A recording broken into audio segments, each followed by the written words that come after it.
আসসালামু আলাইকুম। আমন্ত্রণ বাংলা ভিশন সংবাদে। আপনাদের সাথে আছি রনক জাহান। শুরুতেই বিআরবি কেবল সংবাদ শিরোনাম।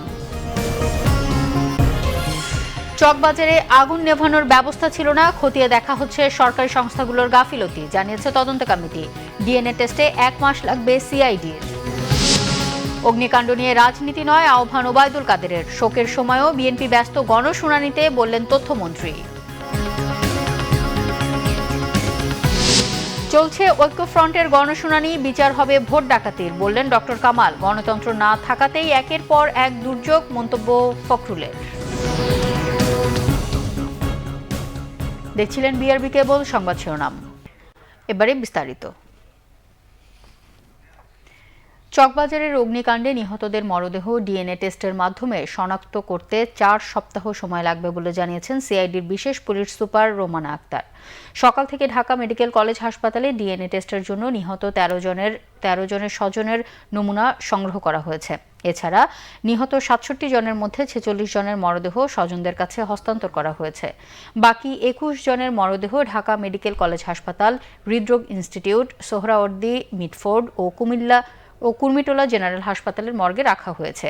এছাড়া ঢাকা মেডিকেলের বার্ন ইউনিটে দগ্ধ 9 জনের অবস্থা আশঙ্কাজনক বলে জানিয়েছেন ডাক্তার সামন্তলাল সেন। বার্ন ইউনিটের এই সমন্বয়ক জানান, নিবিড় পরিচর্যা কেন্দ্রের সিট খালি হলে তাদের সেখানে স্থানান্তর করা হবে।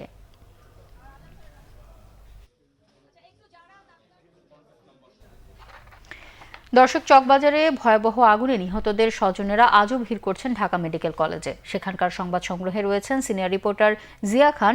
সবশেষ পরিস্থিতি জানতে এখন আমরা সরাসরি যুক্ত হচ্ছি তার সাথে। জিয়া, ঢাকা মেডিকেলের সবশেষ কি তথ্য রয়েছে আপনার কাছে? ধন্যবাদ রৌনক। আপনি যেমনটি বলছিলেন যে আজও কিন্তু স্বজনরা এসে ভিড় করেছেন তাদের প্রিয়জন যাকে হারিয়েছেন সেই লাশটির খোঁজে। এবং ঢাকা মেডিকেল কলেজ হাসপাতালের মর্গে কিন্তু সকাল থেকেই যে সিআইডির ক্রাইম সিন ইউনিট, তাদের যে ফরেন্সিক বিভাগ, তারা কিন্তু কাজ শুরু করেছেন ডিএনএ সংগ্রহের জন্য। এবং আপনি আমার এখানে দেখতে পাচ্ছেন যে এখানে কিন্তু স্বজনরা রয়েছেন যারা ডিএনএর বিভিন্ন নমুনা তারা দিচ্ছেন সিআইডির কাছে, এবং সিআইডি অলরেডি কাজ শুরু করেছেন। এবং এখন পর্যন্ত প্রায় 14টি ফ্যামিলির স্বজন এসেছেন যারা লাশ পাননি বলে দাবি করেছেন, এবং তাদের কাছ থেকে ডিএনএ সংগ্রহ করা হচ্ছে। ইতিমধ্যে প্রায় 9 জনের নমুনা সংগ্রহ করা হয়েছে, এবং আপনি দেখতে পাচ্ছেন যে নমুনা হিসেবে তারা কিন্তু রক্ত নিচ্ছেন এবং পাশাপাশি কারো মুখের লাভা সেগুলা নেওয়া হচ্ছে। এবং লাশের সাথে যার এই নমুনা ম্যাচ করবে তাকেই সেই লাশটি তার স্বজনদের কাছে হস্তান্তর করা হবে। এবং ইতিমধ্যে কাজ চলছে, এবং এখানে ঢাকা জেলা প্রশাসন, সিআইডি এবং পুলিশ এবং তারা সমন্বিতভাবে চেষ্টা করছেন যাতে একটি লাশও যাতে বেয়ারিশ হয়ে পড়ে না থাকে, এবং স্বজনদের কাছে যেন সেই লাশটি হস্তান্তর করতে পারে। এবং এই ধরনের প্রক্রিয়া চলতে থাকবে। অর্থাৎ এখন পর্যন্ত আপনি জানেন যে প্রায় 21টি লাশ এখন পর্যন্ত মর্চারিতে রয়েছে, এবং যাদের যেসব লাশগুলো শনাক্ত করা সম্ভব হয়নি, এবং এখানে যারা স্বজনরা আছেন তারাও লাশ এখন পর্যন্ত পাননি বলে তারা এসেছেন এবং আবেদন করেছেন, এবং তাদের সেই নমুনা ইতিমধ্যে সংগ্রহ করা হচ্ছে। এবং আরেকটি বিষয় যে আজকে সকালে একটি লাশ সোলাইমান নামে যে ব্যক্তির লাশ শনাক্ত করা হয়েছে সেটি কিন্তু তাদের স্বজনদের কাছে হস্তান্তর করা হয়েছে, এবং তার গ্রামের বাড়ি টাঙ্গাইলে। এছাড়া যে 21টি লাশ রয়েছে, ঢাকা জেলা প্রশাসক আবু সালেম মোহাম্মদ ফেরদৌস খান আমাদেরকে জানিয়েছেন যে বিভিন্ন মর্গে, বিশেষ করে ঢাকা মেডিকেল এবং কুর্মিটোলাতে রয়েছে 3টি মরদেহ। এছাড়া হৃদরোগ সহ আরও যে 2টি মেডিকেল কলেজ রয়েছে সেখানে প্রায় 5টি করে মরদেহ রয়েছে, অর্থাৎ 21টি মরদেহ এখনও রয়েছে যেগুলো মর্চারিতে রাখা হয়েছে, অর্থাৎ ফ্রিজিং করে রাখা হয়েছে, এবং সেই লাশগুলো শনাক্তের পর কিন্তু স্বজনদের কাছে হস্তান্তর করা হবে। এবং জেলা প্রশাসক আরেকটি বিষয় বলেছেন যে যেসব স্বজনরা আজকে এসেছেন তাদের লাশ ফিরে পাননি, তাদেরকে সেই লাশ শনাক্তের জন্য একজন ম্যাজিস্ট্রেটের নেতৃত্বে বিভিন্ন মর্চারিগুলোতে যেখানে লাশ রাখা হচ্ছে সেখানে পাঠানো হচ্ছে। যদি শনাক্ত সম্ভব হয় তাহলে আজকের মধ্যে তারা চেষ্টা করবেন সেই লাশগুলো ফেরত দেওয়ার জন্য। এবং স্বজনরা চাচ্ছেন অন্তত তারা যেন তাদের সেই প্রিয় মানুষটি যাকে তারা হারিয়েছেন তার যেন সেই মৃতদেহটি তারা পান, যাতে তারা সেই মৃতদেহটি নিজ হাতে সমাহিত করতে পারেন। তো রৌনক, এই ছিল আমার কাছে এখানকার সবশেষ খবর।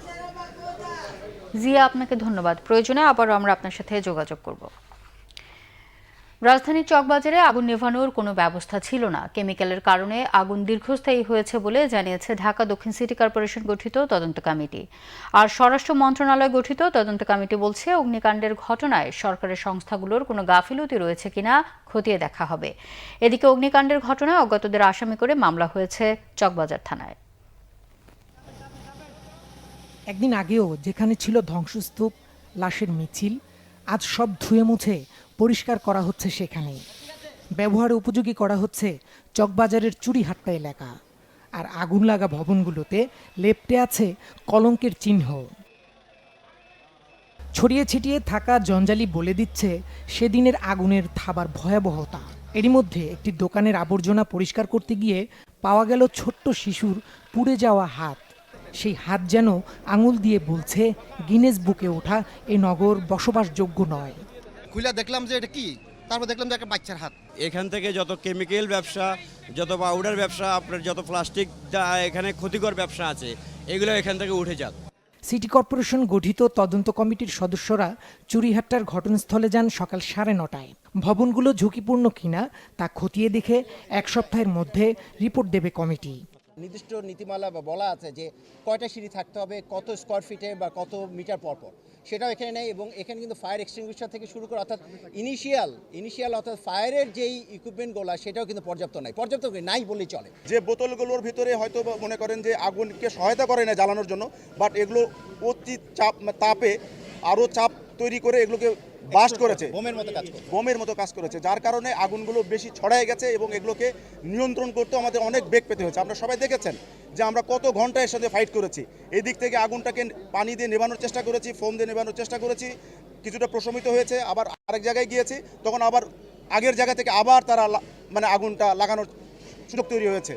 তো এগুলো কেমিক্যালের কারণেই হয়েছে। খালি হাউস হোল্ড জিনিস দিয়ে কখনোই এইভাবে আগুন এতক্ষণ টিকে থাকার সুযোগ নেই। মানে কাগজপত্র আছে কিনা সেটা আপনি দেখেছেন কিনা? না, এটার অনুমোদন আছে কিনা এটা দেখার সুযোগ আমাদের এখনো হয়নি।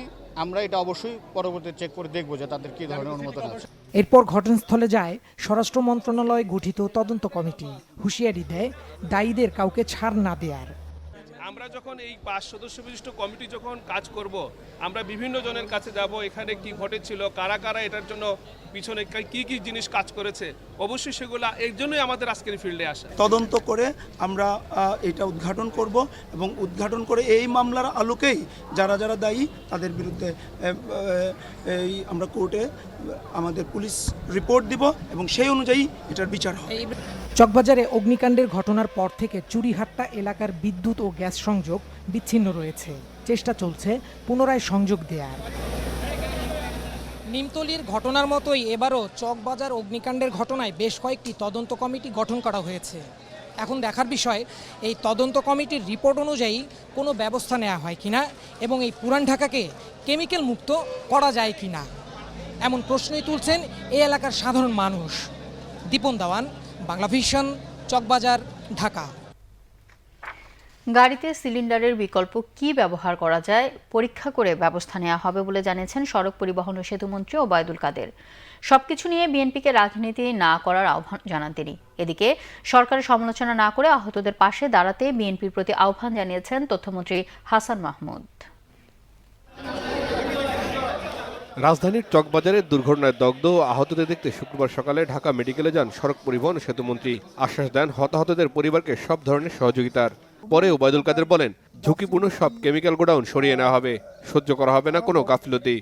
সিলিন্ডারের ব্যাপারটা আমি আমার মন্ত্রণালয়ের সচিবকে গতকালই তাকে আমি পরামর্শ দিয়েছি। বাস আমাদের Bangladesh road transport authority BRT এর কর্তৃপক্ষের সঙ্গে বসে এই বিষয়টি একটা সমাধানে পৌঁছার জন্য, এবং আমি এটাও বলেছি যে সিলিন্ডার যখন এত বিপজ্জনক ঘটনার সূত্রপাত ঘটাচ্ছে তখন এই সিলিন্ডারগুলো ব্যবহার না করাই তো ভালো। কাজে সিলিন্ডার বন্ধ করার ব্যাপারে আমি তাকে আমাদের সচিবকে পরামর্শ দিয়েছি। এটা আমার মনে অচিরেই একটা ব্যবস্থা নেবে। আমি বিএনপির মহাসচিব কি বলছে এটা না বলে একটা কথা বলতে চাই যে বিষয়টা হয়ে গেছে, এই বিষয়টা নিয়ে যে দুর্ঘটনাটি ঘটে গেছে, এত প্রাণহানি ঘটেছে, পজিটিভ কিছু করতে বলবো সবাইকে। এ ব্যাপারে প্রত্যেকেরই দায় দায়িত্ব আছে, নাগরিক হিসাবে, রাজনৈতিক দল হিসাবে।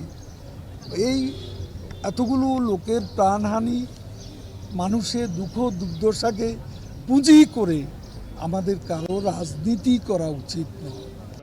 এদিকে রাজধানীর শিল্পকলা একাডেমিতে এক অনুষ্ঠানে তথ্যমন্ত্রী হাসান মাহমুদ বলেন, সবকিছু নিয়ে বিএনপি রাজনীতি করতে চায়। মানুষ যখন সুখে কাঁদর তখনও দলটি ব্যস্ত গণশুনানি নিয়ে। আপনারা না গিয়ে শুধু সরকারের সমালোচনা করছে, আর আরেকটা কি, গণশুনানি করবে। গণশুনানির নামে আরেকটি নাটক পঞ্চায়েত। এই দেশের এই পরিস্থিতিতে সমস্ত দেশের মানুষ যখন আজকে শোকাহত, আমি আশা করব আপনাদের এই কর্মসূচিটা আপনারা স্থগিত করবেন। আর স্থগিত না করলে বুঝবো যে আপনারা দেশের মানুষের চেতনার সাথে, অনুভূতির সাথে আপনারা একমত নন। আপনারা শুধুমাত্র আপনাদের রাজনৈতিক অভিলাষ চূড়ান্ত করার জন্যই আপনারা সবসময় সচেষ্ট। পুড়িয়ে মানুষ হত্যাকারীদের চকবাজারে ঘটনা নিয়ে শোক জানানো মানায় না বলেও মন্তব্য করেন তথ্যমন্ত্রী। রিশান নাসরুল্লাহ, বাংলা ভিশন, ঢাকা।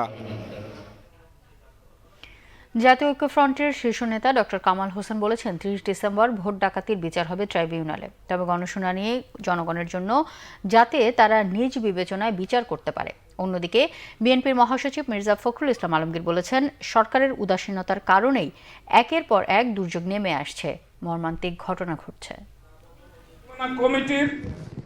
30 ডিসেম্বর জাতীয় সংসদ নির্বাচনে অনিয়ম কারচুপির অভিযোগ এনে সুপ্রিম কোর্ট আইনজীবী সমিতি মিলনায়তনে দিনব্যাপী গণশুনানির আয়োজন করে জাতীয় ঐক্যফ্রন্ট। শুরুতেই চকবাজারে অগ্নিকাণ্ডের নিহতদের স্মরণে শোক প্রস্তাব আনা হয়। শুনানিতে বিচারক হিসেবে সমাজের বিশিষ্টজনেরা দায়িত্ব পালন করছেন। শুনানিতে সারা দেশ থেকে আসা ধানের শীষের প্রার্থীরা নির্বাচনের সময় তারা কী ধরনের পরিস্থিতির মুখোমুখি হয়েছিলেন তার বর্ণনা দেন। আমার নেতাদের মধ্যে এবং তাদের নেতাদেরকে বাড়িতে পায়নি, তার 16 বছরের ছেলেকে বাড়িতে পেয়েছে, তাকে ধরে নিয়ে গেছে। তোমার বাপ আসলে তারপরে তোকে ছাড়বো। আমার পিছনে, পিঠে, হাতে, পায়ে লেগেছে, কিন্তু মেরি আমার পাশে ছিল, ওকে তো কেউ ঘুরায়নি। ওর দুটো চোখে গুলি লেগেছে। মেরির পাশে ছিল জয়, তার একটা চোখে গুলি লেগেছে। গণশুনানিতে জাতীয় ঐক্যফ্রন্টের শীর্ষ নেতা ডক্টর কামাল হোসেন অভিযোগ করেন, এই গণশুনানি জনগণের জন্য, যাতে জনগণ জানতে পারে 30 ডিসেম্বর সারা দেশে কি হয়েছে। শুনানি হচ্ছে গণশুনানি, জনগণের উদ্দেশ্যে এরা বক্তব্য রাখছেন। বিচার হচ্ছে ট্রাইব্যুনালে, সেটা আইনি বিচার, এগুলো সেখানে হবে। আর গণ আদালত যেটা বলা হয়, জনগণের একটা যেটা বিচার, সেটা জনগণ করবে। বিএনপির মহাসচিব মির্জা ফখরুল ইসলাম আলমগীর বলেন, সরকারের উদাসীনতার কারণেই একের পর এক দুর্ঘটনা ঘটছে। সমস্ত বিশিষ্ট ব্যক্তিবর্গ তারা প্রশ্ন তুলেছেন যে সরকারের দায়িত্বহীনতার কারণেই, সরকারের উদাসীনতার কারণেই আজকে এই দুর্ঘটনাগুলো একের পর এক ঘটে চলেছে, যে আমাদের জাতীয় জীবনে বিপর্যয় নিয়ে এসেছে। একই সঙ্গে আমরা মনে করি যে এটা যেমন একটা ট্র্যাজেডি, 30 ডিসেম্বর যে নির্বাচন অনুষ্ঠিত হয়েছে তাও একইভাবে একটা জাতীয় ট্র্যাজেডি। মির্জা ফখরুল বলেন, দেশে গণতন্ত্র না থাকার কারণেই কারো কোনো জবাবদিহিতা নেই। জাহাঙ্গীর আকন্দ, বাংলা ভিশন, ঢাকা। সংবাদের এই পর্যায়ে নিচ্ছে সিবিসি স্টার সংবাদ বিরতি। সাথেই থাকুন, ফিরে এসে থাকছে। টেকনাফে 2 জন সহ দেশের বিভিন্ন জায়গায় গুলিতে 4 জন নিহত। বন্দুকযুদ্ধে নিহতরা মাদক ব্যবসায়ী, সন্ত্রাসী বলছে র্যাব, পুলিশ, বিজিবি। সেনাবাহিনীকে ভারতের আগ্রাসনের জবাবে চরম প্রত্যাঘাতে প্রস্তুত থাকার নির্দেশ ইমরান খানের। জম্মু কাশ্মীরে হামলায় জৈশ ই মোহাম্মদের বিরুদ্ধে জাতিসংঘের নিন্দা প্রস্তাব। আপনারা দেখছেন বাংলা ভিশন সংবাদ। স্বাগত আরেকবার বাংলা ভিশন সংবাদে। কক্সবাজারের টেকনাফে র্যাব ও বিজিবির সাথে আলাদা বন্দুকযুদ্ধের ঘটনায় 2 জন নিহত হয়েছে। বৃহস্পতিবার রাতে ও ভোরে নীলা ইউনিয়নের দমদমিয়া ও সাবরাং ইউনিয়নের কাটাবুনিয়া এলাকায় র্যাব ও বিজিবির সাথে আলাদা এ বন্দুকযুদ্ধের এই ঘটনা ঘটে। নিহতরা হল নুরুল আলম ও বিল্লাল হোসেন। কক্সবাজার র্যাবের company commander major Mehedi Hasan জানান, টেকনাফের নয়াপাড়া আনসার ক্যাম্পের অস্ত্র লুট ও আনসার কমান্ডার আলী হোসেন হত্যা মামলার প্রধান আসামি রোহিঙ্গা নুরুল আলম দীর্ঘদিন পলাতক ছিল। রোহিঙ্গা ডাকাত নুরুল আলমের বিরুদ্ধে একাধিক মামলা রয়েছে বলে জানায় টেকনাফ পুলিশ। এছাড়া টেকনাফে বিজিবি ও চোরাকারবারিদের মধ্যে বন্দুকযুদ্ধে এক ইয়াবা ব্যবসায়ী নিহত হয়েছে বলে দাবি করেছেন টেকনাফ বর্ডার গার্ড ব্যাটালিয়নের অধিনায়ক লেফটেন্যান্ট কর্নেল মোহাম্মদ আসাদুজ্জামান চৌধুরী। এদিকে রাতে ময়মনসিংহ শহরে ত্রিশাল বাসস্ট্যান্ড এলাকায় হোমিওপ্যাথি মেডিকেল কলেজ মাঠে পুলিশের গুলিতে এক ব্যক্তি নিহত হয়। ডিবি পুলিশের ওসি শাহ কামাল আকন্দ জানান, গুলিতে নিহত ব্যক্তি আব্দুর রশিদ মাদক ব্যবসায়ী। তার বিরুদ্ধে বিস্ফোরক সহ কয়েকটি মামলা রয়েছে। এদিকে খুলনা মহানগরীর দিঘিরপাড় এলাকায় রাতে গুলিতে নিহত হয়েছে মাদক ব্যবসায়ী মাসুদ রানা। পুলিশ জানায়, নিহত মাসুদ কুখ্যাত মাদক ব্যবসায়ী। তার বিরুদ্ধে বিভিন্ন থানায় একাধিক মামলা রয়েছে।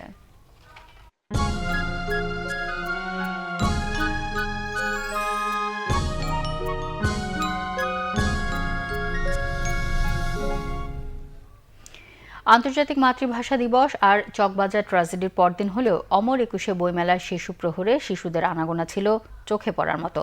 সকাল থেকে বাবা মায়ের হাত ধরে শিশুরা আসতে থাকে প্রাণের মেলা বাংলা একাডেমির বইমেলায়। শিশু প্রহর হওয়ায় অন্যান্য বই স্টলগুলোর চেয়ে শিশুতোষ বইয়ের স্টলগুলোতে ছিল উপচে পড়া ভিড়। নিজের মনে তারা দেখছে, পছন্দের বই পেলে কিনছেও। অনেক শিশুর চোখে মেলা প্রাঙ্গণ জুড়ে যেন স্বপ্নরাজ্য। সিসিমপুরের পাপেট শো ছিল বইমেলার শিশুদের বাড়তি আকর্ষণ। প্রিয় চরিত্রগুলোকে সামনাসামনি দেখে যার পরনাই খুশি তারা। শিশু প্রহর হলেও মেলা ঘুরে বেরিয়েছেন অনেক বিখ্যাত লোকেরাও। তবে শিশু প্রহর আরও বাড়ানো যায় কিনা, অথবা দুপুরের রোদে ঘুরে বেড়ানোর চেয়ে বিকেলের সময়টাকে শিশুদের জন্য করলে হয়তো আরও ভালো হতো বলে মনে করেন বিখ্যাত চিত্রশিল্পী শাহাবুদ্দিন। এবার আমিন জুয়েলার্স আন্তর্জাতিক সংবাদ।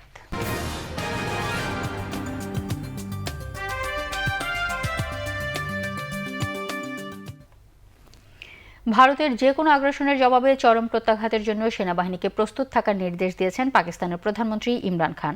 এদিকে জম্মু ও কাশ্মীরে সন্ত্রাসী হামলার জন্য পাকিস্তান ভিত্তিক জৈশ-ই মোহাম্মদের বিরুদ্ধে নিন্দা প্রস্তাব পাশ করেছে জাতিসংঘ নিরাপত্তা পরিষদ। গত সপ্তাহে জম্মু ও কাশ্মীরে সন্ত্রাসী হামলায় ভারতের আধা সামরিক বাহিনীর অন্তত 46 সদস্য নিহতের পর থমথমে উত্তেজনার জেরে জাতীয় নিরাপত্তা পরিষদের সাথে বৈঠক করেন ইমরান খান। ওই ঘটনায় পাকিস্তানকে অভিযুক্ত করে ভারতের অব্যাহত হুমকির তীব্র সমালোচনা করা হয় বৈঠকে। ভারতের আগ্রাসন চেষ্টায় কোনো ছাড় না দিয়ে শক্ত এবং চরম জবাব দিতে সেনাবাহিনীকে সদা প্রস্তুত থাকার নির্দেশ দিয়েছেন তিনি। এদিকে হামলায় জড়িতদের বিচারের মুখোমুখি করতে ভারতের সার্বিক সহায়তার আহ্বান জানিয়েছে জাতিসংঘ নিরাপত্তা পরিষদ। নিন্দা প্রস্তাবে চীনের আপত্তি আমলে না নিয়ে পাকিস্তান ভিত্তিক জঙ্গি গোষ্ঠী জৈশ-ই মোহাম্মদের বিরুদ্ধে নিন্দা প্রস্তাব পাশ হয়েছে। পুলওয়ামা হামলার পর দায় স্বীকার করে বিবৃতি দিয়েছিল জৈশ-ই মোহাম্মদ। শিরোনামগুলো আরেকবার জানি। চকবাজারে আগুন নেভানোর ব্যবস্থা ছিল না, খতিয়ে দেখা হচ্ছে সরকারি সংস্থাগুলোর গাফিলতি, জানিয়েছে তদন্ত কমিটি। ডিএনএ টেস্টে 1 মাস লাগবে সিআইডির। অগ্নিকাণ্ড নিয়ে রাজনীতি নয় আহ্বান ওবায়দুল কাদেরের। শোকের সময়ও বিএনপি ব্যস্ত গণশুনানিতে, বললেন তথ্যমন্ত্রী। চলছে ঐক্যফ্রন্টের গণশুনানি, বিচার হবে ভোট ডাকাতির, বললেন ডক্টর কামাল। গণতন্ত্র না থাকাতেই একের পর এক দুর্যোগ, মন্তব্য ফখরুলের। এই ছিল এখনকার মতো। পরের সংবাদ বিকেল 4টায়, এর আগে 3টায় রয়েছে নিউজ টপ 10, দেখার আমন্ত্রণ রইল। এছাড়া ফেসবুকে বাংলা ভিশন সংবাদ সরাসরি দেখতে লগ ইন করতে পারেন facebook.com/বাংলাভিশনে। এতক্ষণ সাথে থাকায় ধন্যবাদ।